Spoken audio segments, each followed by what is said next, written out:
Well, I want to welcome all fans of serious journalism here. Thank you all for coming. My name is Rob Wells. I'm a visiting professor in the journalism department. I'm teaching business journalism this semester.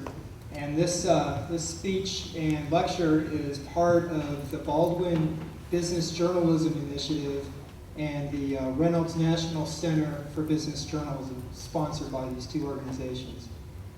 But David, along the way, he would help me, and he helped a lot of younger journalists in Washington and throughout this country really improve their craft. This is a guy who would read my stories and come up to me and comment on something I missed or something that he liked. And was always willing to share knowledge to improve the craft, and I'm really grateful for him for that. This guy is reading court affidavits. He's digging through congressional research. He's plowing through the professional journals. He's doing the nuts and bolts reporting, all right? And that's what it takes to get these big stories and break this news at this level. His book, Free Lunch, for example, describes a very bloody train accident not very far from here, just outside of Camden in July of 1991. The cause was a faulty train switch, and it was the result of inadequate maintenance by CIC Railroad. David documented the corporate cost cutting, how the workers didn't have time to properly inspect the tracks. He reported who was behind the cost cutting, which saved the company $2.4 billion, by the way. And that person behind the cost cutting was John Smith, the former CSX chief executive officer, who went on to be Treasury Secretary in the Bush administration. So this is a business story. This is business journalism. And this is what we try to do, hold the powerful accountable for how they affect the rest of us. The disciplines of verification and his persistent skepticism are vital in this age of Twitter and Facebook. And I know that coming from Washington, that a reporter who does the original work, who hits hard and hits fair, will only gain access and credibility and not lose it. That's why Tim Russert was a leader and a master in this field. And so it's my pleasure to present another leader in journalism. Please welcome David Cay Johnston to the University of South Carolina. I'm going to start off by telling you something you may find a little surprising, but the state of investigative journalism in America is pretty good. Investigative reporters and editors, the professional organization on whose board I serve, used to have 5,000 members, but we still have 4,500. There are lots of terrific investigations being done by local newspapers and TV stations and radio stations, and by these new nonprofit organizations like ProPublica all over the country. The real problem is that all reporting should be investigative, and a lot of routine reporting has gone away. And the best example I can tell you of that is what happened in the little blue-collar suburb of Los Angeles called Bell. Now, when I worked at the Los Angeles Times, it had unbelievable resources to go after the news. 25 or so foreign bureaus all over the country. Reporters like me flew first class everywhere. I once, as I often tell people, spent $10,000 to satisfy an editor, tie down what became one sentence in an investigation. But as the economy has changed, as the business that newspapers are in, which is connecting buyers and sellers by attracting them with the news, newspapers have cut back. I live in Rochester, New York. I've lived there now for 19 years. Weeks go by when there is no reporter covering the meetings of the city council. This is not unusual. It goes on all over the country. And so in this little suburb of Bell, there was literally no reporter covering the city government. And so the city fathers voted themselves these tremendous salaries. The city manager was making, I believe, $800,000 a year. City council members are getting in the neighborhood of $250,000 a year. But if local government is run by kleptomaniacs and they steal the public's money, if no one's there to report it, it just goes on. And indeed, the LA Times got onto this story because a woman went to the LA Times and said, bad things are happening. And the first time she called, she was pushed away. She went a second time, and she was pushed away. Third time, she got somebody else who put her through to someone that led to the really excellent job the Times did, the arrests, the indictments that all flowed out of this. It is, however, I think, in the day-to-day coverage of most things that we have the major crisis in American journalism. Now, anybody who is a glutton for punishment and wants to hear more about this, I contributed a book, a column to a British book that came out last year called Investigative Journalism, Dead or Alive. And a whole bunch of people gave chapters to this, including Bob Woodward. I guess he gave an interview to someone. Sir Harold Evans, who, as the editor in the 1960s of the Times of London, broke the thalidomide scandal, a drug given to pregnant women 45 years or 50 years ago who had morning sickness, that if taken, we now know during a roughly 16-hour period of pregnancy, will result in a child whose limbs will come out like flippers. British law didn't allow for investigative reporting, and to this day still doesn't. Basically, if you're rich in England, you can sue people to keep them from writing about you, and if you're poor, the press can write anything it wants about you, truthful or not, because you have no resources to go after the press. Now, having said that, here in the United States, there are a lot of things we're not doing that we should be doing. The ranks of journalists have been radically cut. A study that was done in Philadelphia, which had one of the finest newspapers in the country, paper that won 17 Pulitzer Prizes in 18 years. There were, according to the study, 262 journalists at a variety of organizations, the newspaper, radio stations, small newspapers that served neighborhood or ethnic groups. 262 journalists covering Philadelphia city government in the year 1990, I believe, somewhere roughly 20 years ago. There are now less than 60. That's an enormous cut. And so the fundamental work of watchdogging government is not being done. In addition, there's a second trend in this country. It's what I call glitzmongering. Every single one of you knows who the Kardashians are. I'll bet you a lot of you can tell me which Kardashian girl is sleeping with which guy this week. Absolutely nonsense, ephemera, of no significance whatsoever, and yet it gets enormous coverage because it's cheap to do. Investigative reporting is expensive. It requires getting journalists who know how to find things that are hidden, things that are not announced. It requires journalists who have the confidence in their own work to say, this is what's news, not what the mayor said. That may well be news. Somebody else can cover that. Not what the president said, but what wasn't said and what isn't readily available to see. And who also have the skills, by the way, to navigate through all sorts of things you never see. Threats against them in terms of their career, their livelihood, threats of litigation, efforts by people to create problems for the news organization or the reporter in unrelated areas of their life, efforts to confuse. Those are one of the key things, confuse. And you will see an example of this in litigation where somebody is suing a company and they have an order for discovery and they're looking for a document and they suddenly are delivered an 18-wheeler full of documents. And then they have to either spend the money to go through it and find the one piece of paper they're looking for, or bribe somebody to tell them where it is, or give up. Or perhaps, in the world of new technology, have a machine look at it on their behalf.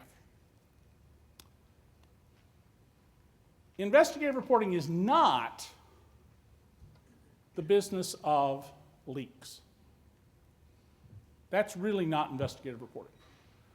The Washington Post during the Ben Bradley era, he was the editor of the Washington Post during Watergate, often ran big front page stories that were posed as investigations. The lead would be, da-da-da-da-da, the Post has learned. But if you read carefully and skeptically and got down to about the 35th paragraph, you would suddenly find out that this is actually the draft of some report by the staff of the committee that the senator being quoted is the chairperson of. That's not investigative reporting.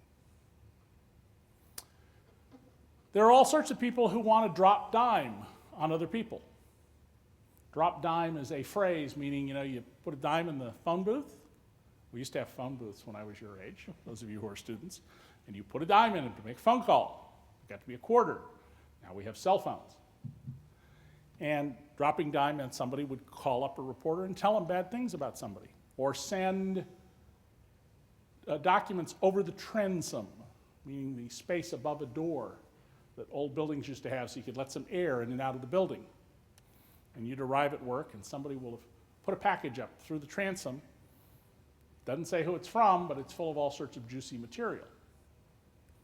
Investigative reporting requires fundamentally understanding this, how the world works. Most people go through life and they have no idea. Most journalists go through their careers and they know how to quote people accurately, but they do not know how the world works. They don't understand what motivates people. They don't understand the systems that are in place. They don't understand human behavior. Investigative reporters become very good at figuring out, why is this person doing that? And it's rarely, by the way, that most people don't do things for bad reasons, even mobsters that I know. They don't do things for bad reasons. They do them for what they think are right reasons. I spent many, many hours in 1986 and 87 with the mob's #2 hitman on the West Coast. I actually had him in my home. And my daughter, my 7th child, Molly, who's now a lawyer in Canada, sat at the kitchen table with Harry Kaloudouris bouncing her on his knee while I made his coffee. And he told me about a couple of people he had murdered. Harry was no threat to me. Harry was in a private justice system run by people who are a separate subculture. And if he killed you, it's because you did things that are under the rules of that system that you had agreed to and participated in, had put you in violation of them in the view of somebody. It wasn't any threat to me. It wasn't any threat to you, unless, you're a gambler who borrowed money and didn't pay it back, or slept with a mob boss's spouse or child, something like that, and then Harry'd whack you. But you have to understand how people talk, and how to get them to talk to you, and how to understand their motivations. Now, I'm going to tell you about a couple of specific stories to understand this, because we live in this world now that's incredibly complicated in its rules. Every day the federal government publishes something called the Code of Federal Regulations, and I don't know if they literally do it in paper anymore. I only see it online, but it's about this thick if it's printed on really thin paper every day. Every single day. And those rules, by the way, are primarily sought by business. Business wants those rules. The biggest proponent of regulation in America are the businesses who then tell dumb reporters who repeat the message because they don't know any better, oh, regulation bad, we need to have less regulation. And so in the business world, where I have spent a lot of my career, not all of it, I've done law enforcement and cults and other things, the fundamental principle you have to keep in mind is the people running the business are trying to make money. They are not there to create jobs. They are not there to do something nice for the community. Their sole purpose in running a business, and I'm, by the way, the chairman of the board of a little corporation with 25 employees that I founded, is to make money. Now that's a historical idea that's been around in America for about 40 years. It's not the idea in Europe, but it's the dominant idea in America today. So when you look at a corporation, you have to say, what are they doing here? Why are they doing this? And what corporations try to do is get a set of rules that allow them to run their business any way they want. So let's take the case of Enron. Enron was a company that had been in the pipeline business. And the company split, and the guy who had the pipeline business left. His name is Peter Kinder, and he's still in the pipeline business. They just bought El Paso Natural Gas, or in the process of doing so. I'll come back to them in a minute. The other part of Enron was basically in the energy trading business. They would buy and sell every day in the spot markets for electricity and natural gas power. That's what led to the 2000 California energy crisis. resulted in the recall of the governor and Arnold Schwarzenegger becoming governor of California. Well, Enron did an interesting thing. They bought Portland General Electric, which is the electric utility company that provides power to people in Portland, Oregon. Now, why would an energy trading company with no experience running an electric utility buy an electric utility? Well, because on the west coast of the United States, where you have these huge dams, particularly on the Columbia River in the north, that produce vast amounts of electricity, a lot of which gets shipped south to Los Angeles because they can't use it all up there, there's something called the Pacific Intertie. It's just transmission lines to send electricity south. The only way to be in the club that gets to move electricity on that system is to own a utility. And by buying Portland General Electric, what Enron got was a place where it could buy and trade electricity with no risk of anything, because at the end of the day, it could sell the power on the system as an operator. That's why they bought this utility. Now, I became intrigued with this for a very simple reason. I thought, there's got to be more to it than that. Well, there was. Shortly after Enron collapsed, I went through their records that were public and calculated that Enron had not paid corporate income taxes for 4 of the previous 5 years, and the net for the 5 years was they didn't pay any tax. They were huge on the negative side, which is, by the way, very common for a lot of corporations. You've probably heard General Electric didn't pay taxes. New York Times put it on the front page. Forbes had reported it the year before. Nobody cared. I reported it, I think, 10 or 12 years ago. Nobody cared because it'd get the same kind of display. But in investigating Enron, I find out that they had what we counted at the time to be 800 and some subsidiaries in tax havens, like the Cayman Islands, because they were required by law to disclose these. Now, it turned out some of them were listed more than once, and there were really only, I think, 669 of them. But if you own an electric utility, you have a unique benefit only utilities have. You get to include in the price your customers pay your taxes, because you're a monopoly. You have no other place to get that money except from your customers, and you have to have the money. So when you write a $100 check for electricity, typically $5, $6, $7, $8, depending on where you live, is to cover the price of the taxes the company will have to pay. It may actually hold on to that money for 20 years before it pays it, so you've made them a loan, but they get those taxes. But wait a minute, Enron didn't pay taxes. So what that meant was that Enron's Portland General Electric collected almost $1 billion from people to pay taxes that, because Enron wanted a business, will never get paid to the government. Now, you would think that should make them rich, right? They got $1 billion they got to pocket for nothing, except their trading operations were a shambles, and they actually were losing money when they thought they were making money, and they were, as the saying goes, too clever by half. Well, here's an example of the power of explaining that to people. The Oregon legislature then passed a law that said, that's not fair. So if you're an electric utility or a natural gas utility, if you collect taxes from customers, you either pay them over to the government or you give the money back. And the law worked very well for 2 of the 3 utilities in the state. The one that Enron used to own, Portland General Electric, and the local gas utility, because they were standalone local companies after Enron collapsed. But there's a 3rd electric utility in that state called Pacificor. Pacificor is part of something called Mid-American. Mid-American is the holding company for the electric utilities owned by a holding company above it that you've all heard of called Warren Buffett's Berkshire Hathaway. So the minute this law was passed, Warren Buffett's lobbyists went to work in the state capital of Oregon. Oh no, we can't have this. This is a terrible law.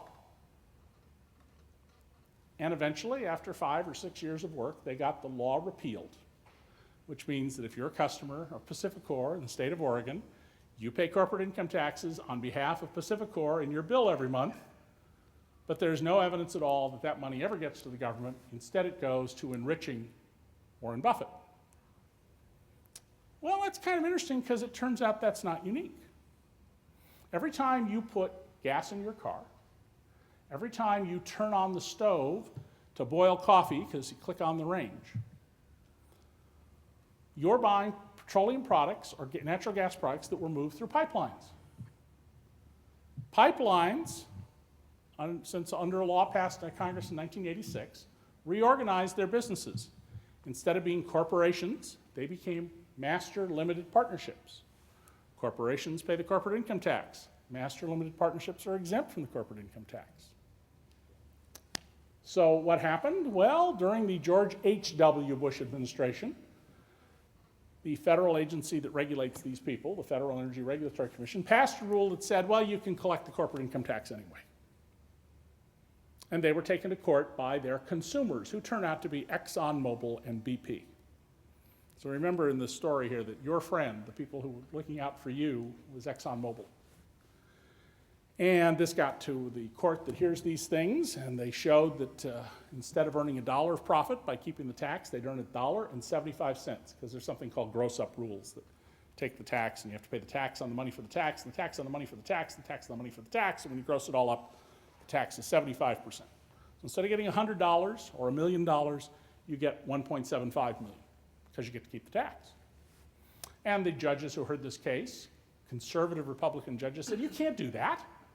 That's totally improper. You can't make people pay a fee, a cost in a monopoly to the monopoly pipeline that doesn't exist. They knocked it out. Well, by the time they did this, it was the end of the Clinton years. Another oil man became president of the United States, and the pipeline companies, including pipeline companies run by the guy who used to be at Enron, Mr. Kinder, were in saying, we'd like to have this deal. We want to collect the tax that we don't have to pay. Now, the problem with pursuing this is, in a regulatory environment, if you bring a case, you have to let the opponents into your meetings and talk to them, just like you have to let in the advocates. If you're a judge in a criminal trial, the prosecutor can't go talk to the judge alone. It's improper. It's called ex parte communication. Can't do that. The defense lawyer can't go talk to the judge alone. So they invented something never heard of in the history of regulation called the policy statement. And while developing the policy statement, the people from the pipeline companies met with the commissioners of the Public Utility Commission and their top staff as much as they wanted.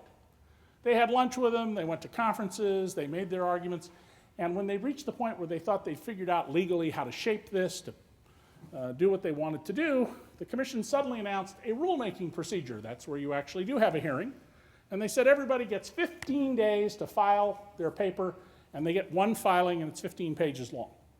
Now, I understand in a regulatory proceeding it's not unusual. I actually have a locker that I pay $125 a month for that is full of probably 300-400 banker's boxes of records of things like regulatory hearings. Well, it went back to the same court because BP took them back to court, and so did ExxonMobil, and it went to the same judge, the same chief judge. And you know what he said? Well, this doesn't strike us as very good policy, making people pay a tax that doesn't actually exist. I'm using my language, not the court's.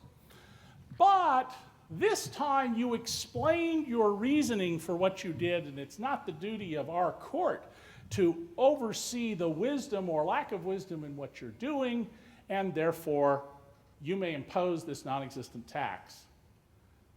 And you all pay it, every one of you. Now, how much money would it take to get you to say, I'm going to fight that? I'm going to organize a group of people, we're going to make noise about that. Depending on how you count the numbers, they're getting between 1 and 3 cents a day. And part of the reason I have to fudge that is the government doesn't collect data the way it used to, because that's part of the well, let's have less government movement. But if they collect a penny a day, how many of you are willing to go sign up and fight this? Right. A penny a day from every person in America at the end of the year is over $1.1 billion.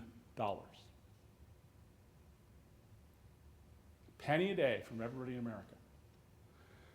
And in the next book that I have coming out, The Fine Print, I go through example after example after example where there's a penny a day, it's a nickel a day, it's $10 a week, in one case it's $120 a month, and show this is why people can't save, this is why people are in debt, because we have created a massive socialist redistribution system to take money from people and put it into the pockets of people with businesses. Now, a question, I'm going to ask you to raise hands. How many of you sitting here are aware that taxpayers in this state, which include you, probably, and certainly your parents if they're from this state, that the taxpayers of the state are building a factory for Boeing? A fair number of you. Good. Good. I live in New York State, where we are building a factory for the hereditary Sheikh of Abu Dhabi. So far, we know that the taxpayers are spending $1.4 billion, but those of us who've looked at this believe that that's probably about half the money. We certainly all think it's going to turn out to be, at the end of the day, north of $2 billion.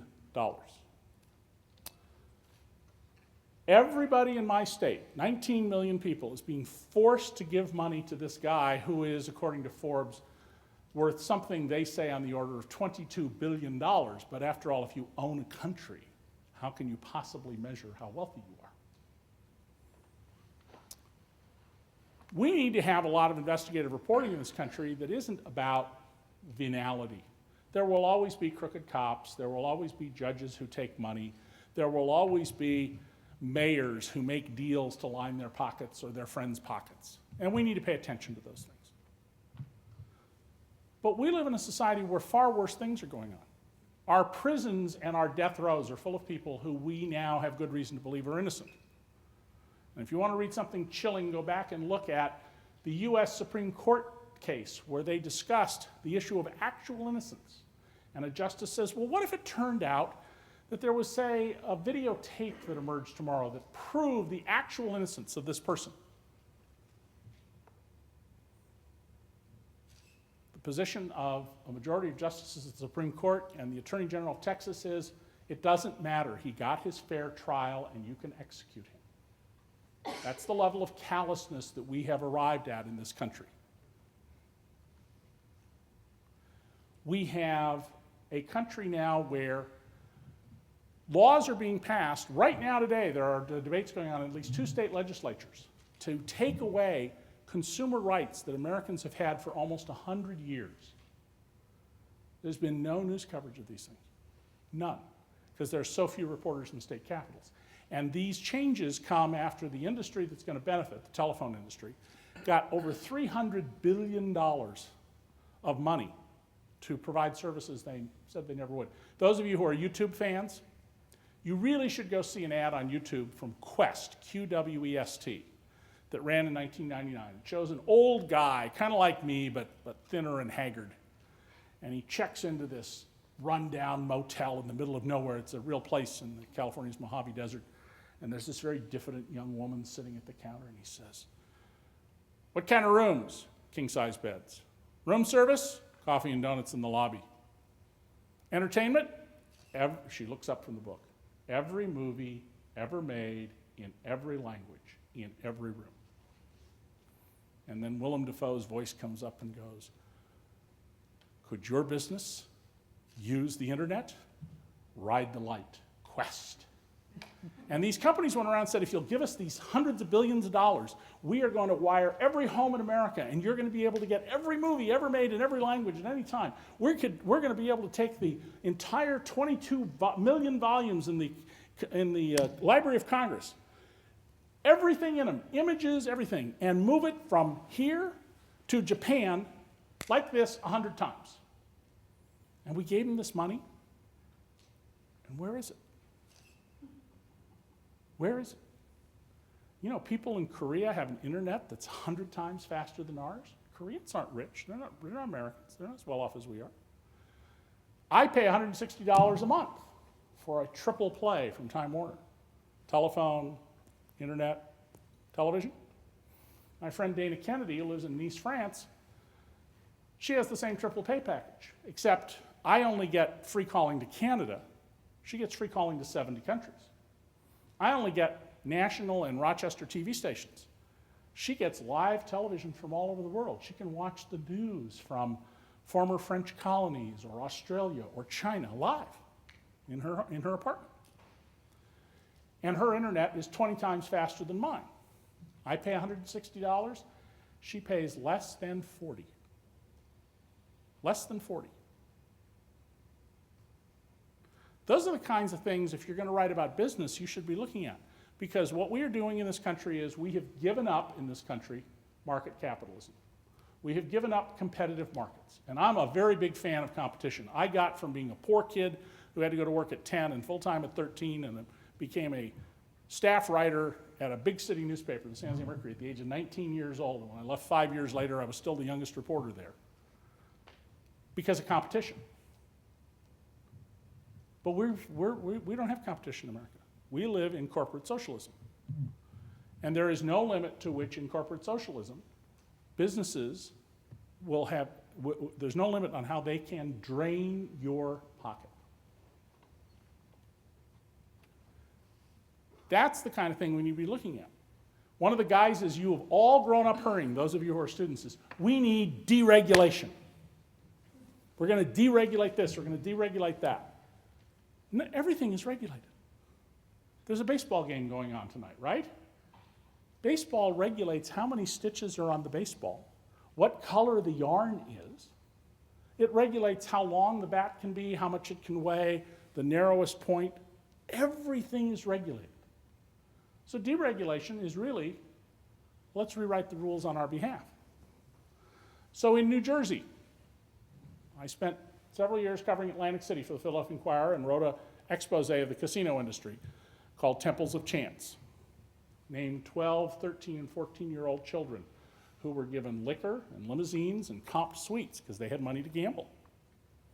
This in what an industry that said we are the most highly regulated industry in the history of the world, more highly regulated than nuclear power plants. Really? How was I able to name children of these ages then who were gambling? How was I able to show money laundering by the Medellin drug cartel? Tens of millions of dollars moved through one of the casinos by a man whose business address in Medellin turned out to be a stall in a little mercado in which you could almost touch the walls on each side. And he had tens of millions of dollars. But the regulators were told don't see anything. And I tell about regulators who did see things. And you know what happened to the regulators who saw things? They got fired. They got fired. The fix was in, and it's still in. Well, we live in a society now where we are taking off what little regulation we have. And in Atlantic City, Donald Trump, who will tell anybody who wants to know he's a multi-billionaire, wanted $89 million of taxpayer money. He got it from a fund for the poor. The only state in America that has a tax levied to help the poor is New Jersey. And $89 million of it went to Donald Trump. $400 million of it went to the wealthy owners of casinos. Here was their claim. Well, we're going to use this money to benefit the poor by creating jobs through retail stores. So Mr. Trump built stores in his casinos. And in those stores, there's Dolce & Gabbana and Kate Spade bags. And do you think there are any poor people in those stores selling those products? No. Money was taken from the poor and given to the rich.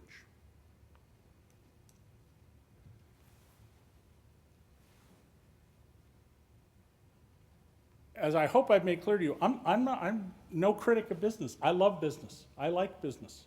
I seriously thought about becoming a businessman at one time. I'm a professor or visiting lecturer in a graduate school of business at Syracuse University as well as the law school. And I have one of the most highly rated, most popular courses they teach in the business school.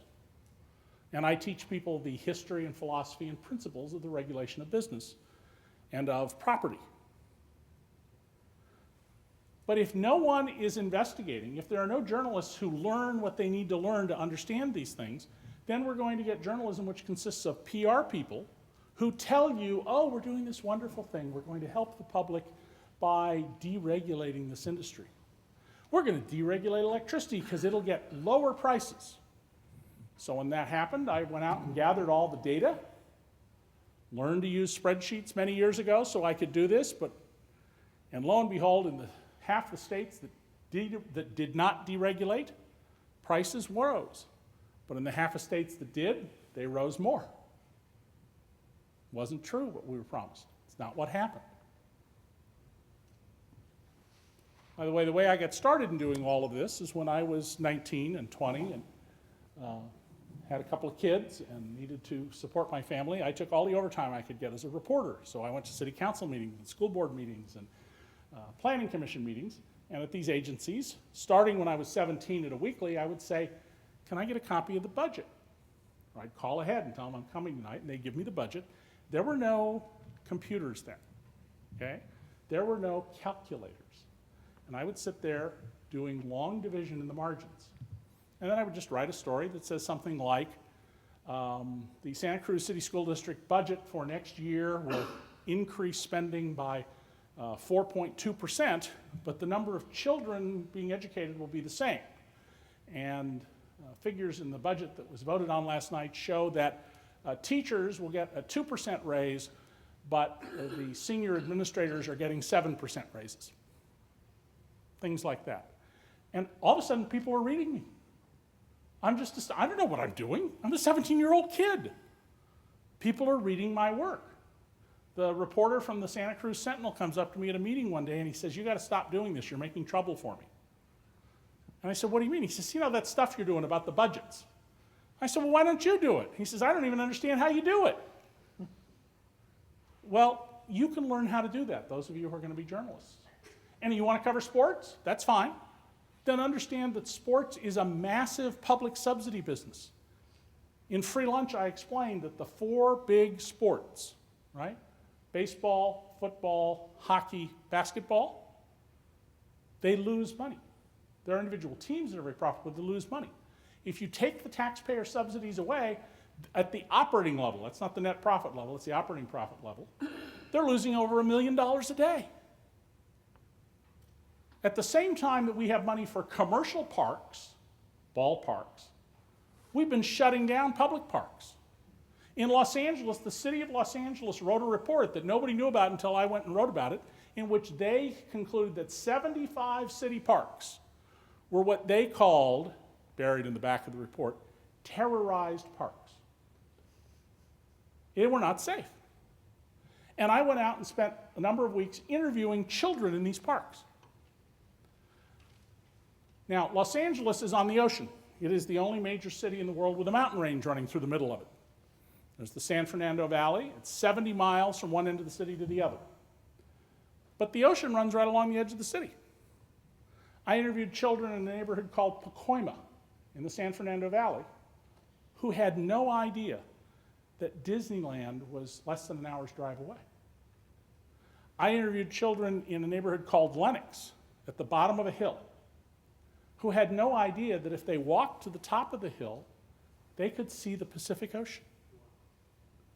I interviewed children at a park called Toberman, whose parents were so poor they didn't own cars, but they did have bus passes because they were poor, who had no idea that the bus that ran right by their park kept right on going to the ocean.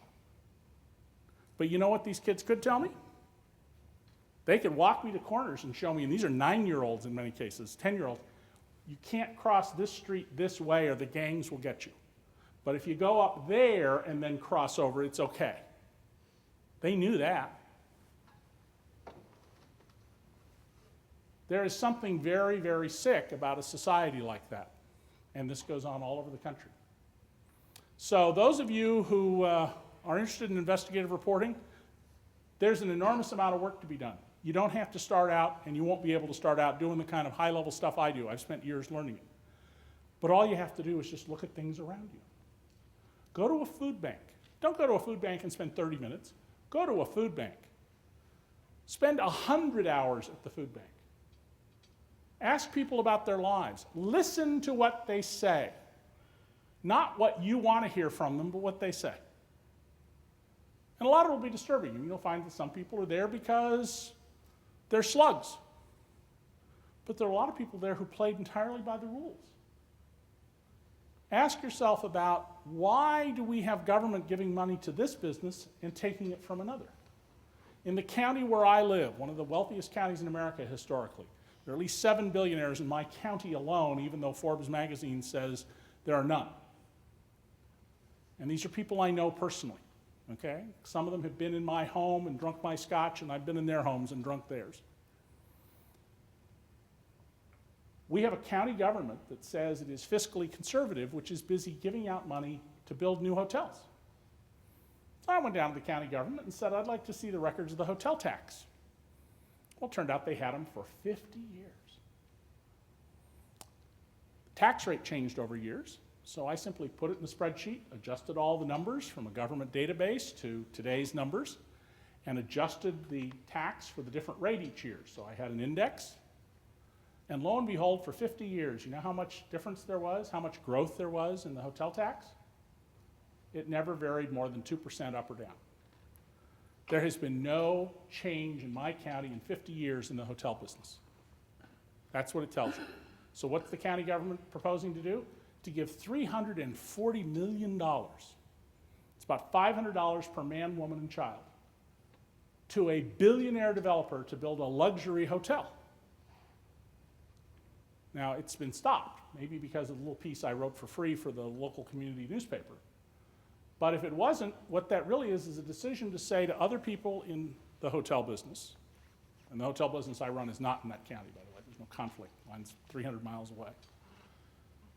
It's to say to existing operators, well, we're going to put some of you out of business, so our friends who are giving us campaign contributions over here can get ahead. Oh, and by the way, when you give them that money, you're not going to have money for parks or after-school programs for kids or all sorts of other things. This stuff is right there in front of you. It's not hidden. It's right there. Speak to us of technique. When have you run into roadblocks and creatively gotten around them as far as getting information? Oh, the world is full of roadblocks. Sometimes things fall into your lap, and sometimes they don't.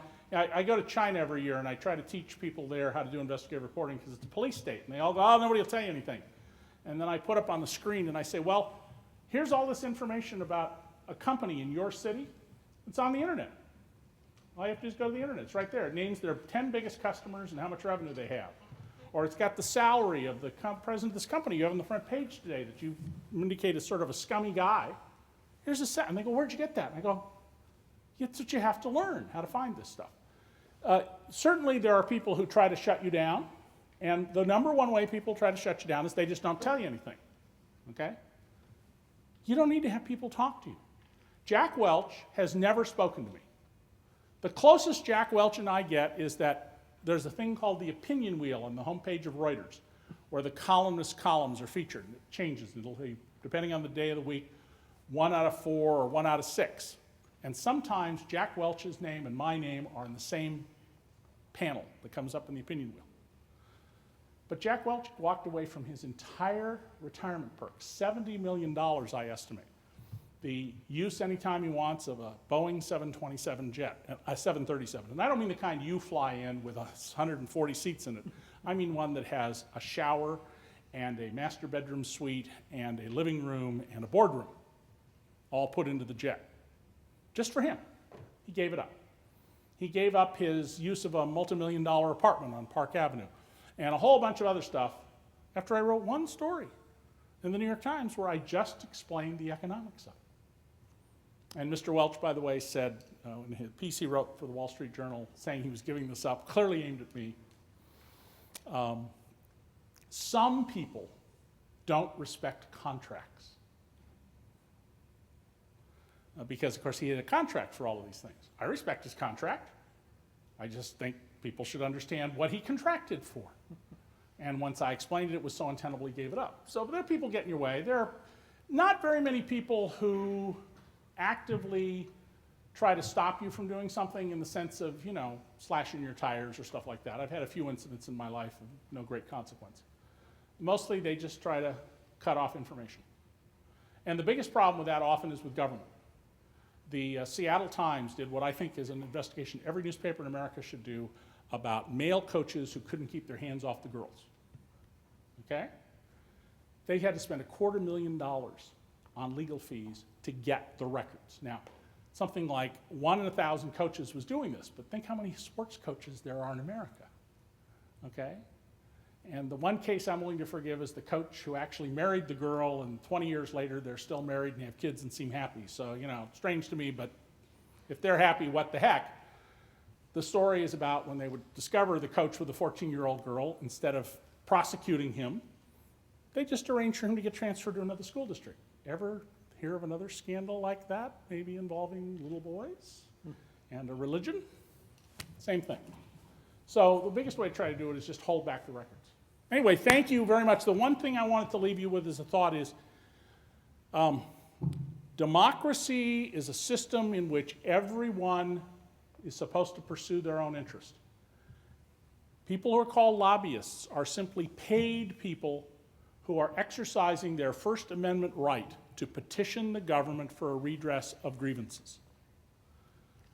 If you want to be a journalist, you need to understand that Constitution. You need to read it. You need to know why it says habeas corpus is not a right, it's a privilege.